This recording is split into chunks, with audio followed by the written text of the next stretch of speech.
Iran गृहयुद्ध के मुहाने पर खड़ा है।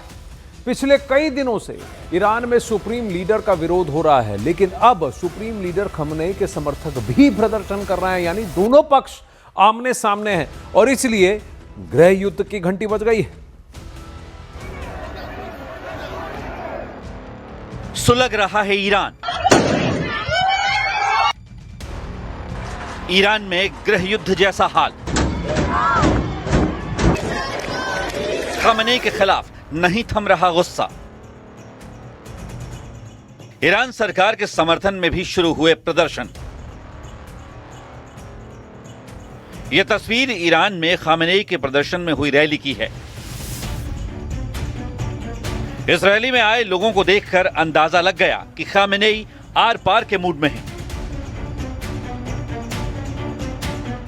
क्योंकि उनके समर्थकों ने शक्ति प्रदर्शन कर दिया। जहां तक नजर गई वहां तक सिर्फ लोग ही लोग दिखे। सड़कों पर तिल रखने तक की जगह नहीं दिखी। यानी ईरान में गृहयुद्ध की घंटी बज गई, क्योंकि खamenei समर्थक भी मैदान में उतर आए हैं। उन्होंने सिर्फ खamenei के समर्थन में प्रदर्शन नहीं किया, बल्कि अमेरिका और इजराइल को चुनौती दी। कुछ लोग ट्रंप और इजराइल के पीएम नेतन्याहू की तस्वीरें जलाते नजर आए। यानी खamenei समर्थकों ने आंखों में आंखें डालकर ट्रंप और नेतन्याहू के हर हमले का जवाब देने की तैयारी कर ली। रही बात खamenei का विरोध करने वालों की, तो वो तो पहले से उग्र हैं। रात भर ईरान के अलग अलग शहरों में प्रदर्शन हो रहे हैं। तेहरान की सड़कों पर तो रात भर प्रदर्शन हुआ, नारे लगे, आगजनी हुई। यानी रात के अंधेरे में जिस समय लोग चैन की नींद सोया करते थे, उस वक्त हजारों की संख्या में लोग जाग रहे थे। टायरों में आग लगा रहे थे, रैलियां निकाल रहे थे और ईरान के सुप्रीम लीडर खamenei के खिलाफ आक्रोश दिखा रहे थे। ईरान के इस्फहान में रात में खूब आगजनी हुई। काली रात जलते हुए टायरों और दूसरी चीजों की रोशनी से भर गई। पिछले 25 दिन से ईरान की ऐसी ही हालत है। शुरुआत हुई थी ईरान के सुप्रीम लीडर खamenei के खिलाफ व्यापारियों की हड़ताल और प्रदर्शन से, जो धीरे धीरे ईरान के अलग अलग शहरों में फैल गई।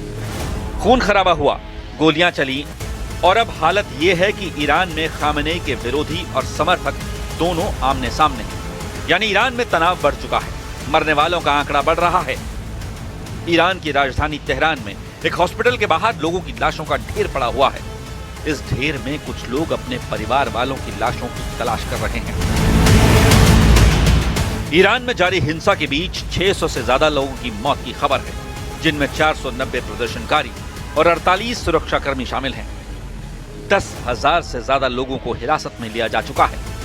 बिगड़ते हालात के बीच स्वीडन ने अपने देश के लोगों से कहा है कि वो ईरान छोड़ दें। अमेरिका ने भी अपने नागरिकों से कहा है कि वो तुरंत ईरान छोड़ दें और ऐसा प्लान बनाएं जिसमें अमेरिकी सरकार की मदद पर निर्भर न रहना पड़े। अमेरिका ने ईरान में अपने नागरिकों से कहा है कि अगर वो वहां से नहीं निकल सकते तो किसी सुरक्षित जगह पर रहें और अपने पास खाना, पानी, दवाइयां और जरूरी सामान जमा करके रखें। यानी ईरान में बिगड़ते माहौल ने दूसरे देशों को डराना शुरू कर दिया, क्योंकि जैसा माहौल है उसे देखकर लगता है कि जंग कभी भी छिड़ सकती है। ईरान में तख्ता पलट की कोशिश की जा सकती है, क्योंकि ईरान में खamenei समर्थक और विरोधी दोनों लड़ने के मूड में दिख रहे हैं। अब एक तरफ ईरान में गृहयुद्ध का खतरा है, तो दूसरी तरफ अमेरिका की धमकियां, जिनका ईरान की ओर से जवाब भी दिया गया है और लड़ाई बढ़नी शुरू हो गई।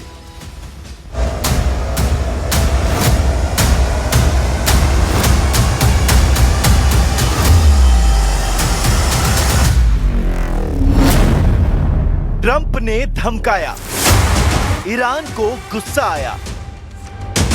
ईरान का होगा वेनेजुएला जैसा हाल।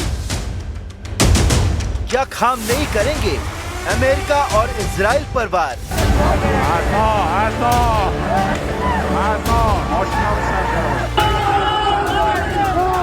ईरान में मचे हाहाकार के बीच ईरान और खamenei सरकार और अमेरिका की ट्रंप सरकार के बीच तलवारें खिंच गई, क्योंकि ट्रंप ने संकेत दिया कि वो ईरान में अपनी सेना उतार सकते हैं और इसी बात पर ईरान की सत्ता में बैठे नेताओं का खून खौल उठा।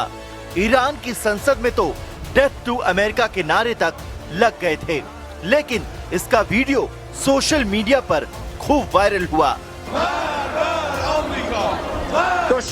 दुश्मनान यही नहीं, ईरान की संसद के स्पीकर बाकिर कालीबाफ ने अमेरिका को सीधे चेतावनी दे डाली और ऐलान किया कि ईरान हर जंग के लिए तैयार है।